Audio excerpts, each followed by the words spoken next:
آیا وقتی نرسید است که چون شاهنامه یک اثر بی‌زوال درباره خدمت‌های ارزنده پیشوای معظم ملت از طرف وزارت فرهنگ و اتحادیه ایجادی مطرح کرده شود.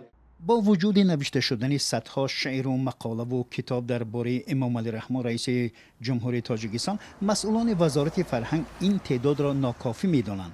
آنها روز 6 ایول در یک نشست مطبوعاتی در دوشنبه گفتند که باید درباره رئیس جمهور کتاب‌های بیشتر نوشته و نشر کرده شود. این در حالی است که حکومتداری بیش از 30 ساله امام علی رحمان در برابر ستایش‌های جانبدارانش تنقیدهای زیادی را نیز به همراه دارد.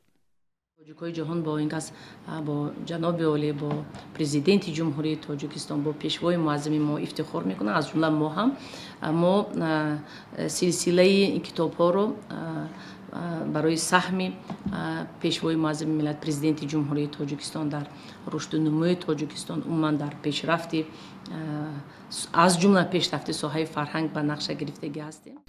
امام علی رحمان از سال 1992 زمام رهبری تاجیکستان را در اختیار دارد. در این مدت شاعران و نویسندگان و منصبداران و چهره‌های دیگر درباره او آثار زیادی نشر کردند. از جمله پس از آنکه او در سال 2016 مقام پیشوای ملت را گرفت، در دانشگاه و پژوهشگاه‌های زیاد آثارش تدریس و تحقیق می‌شوند. هرچند خود پرزیدنت بارها گفته است که او را توصیف و تعریف نکنند، این روند برعکس سالهای اخیر اوج بیشتر گرفته است.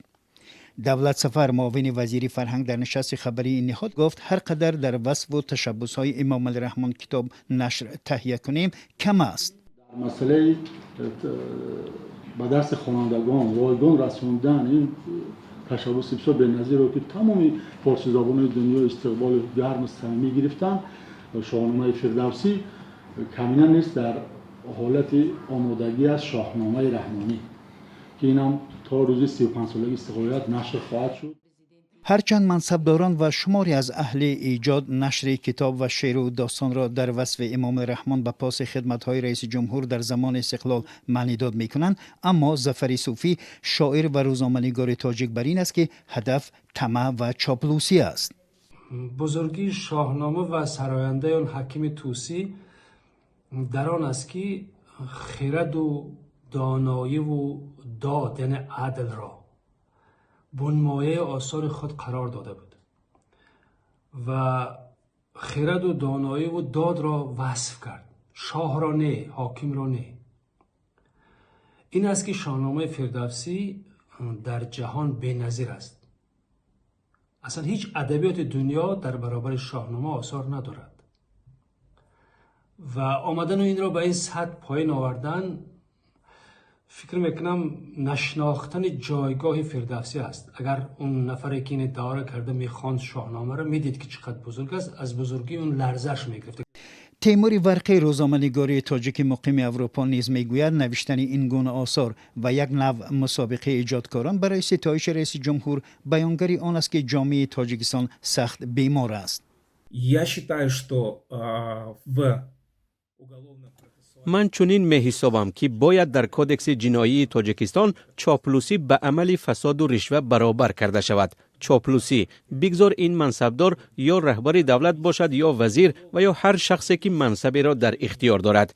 این گونه شخصان باید به مردم خدمت کنند، زیرا مردم برای این کارش به او حق مزد می‌دهند. او را مردم برای آن به این مقام برگزیدند که به مردم خدمت کند. служить народу. Ему народ платит за зарплату за это. جانبداران حکومت در تاجیکستان امام علی رحمان را برای به گفته اشان ختم جنگ و سازش صلح، بنیاد راه و نیروگاه و برآمدن از بنبست ارتباطاتی می ستایند. اما تاجیکستان که ماه سپتامبر امسال به مستقلیش 35 سال پر خواهد شد، در گزارش سازمان‌های غربی از جمله خانه آزادی، عفو بین الملل و شفافیت بین الملل همواره کشور فقیر و خودکامه و فساد زده نامبر می شود.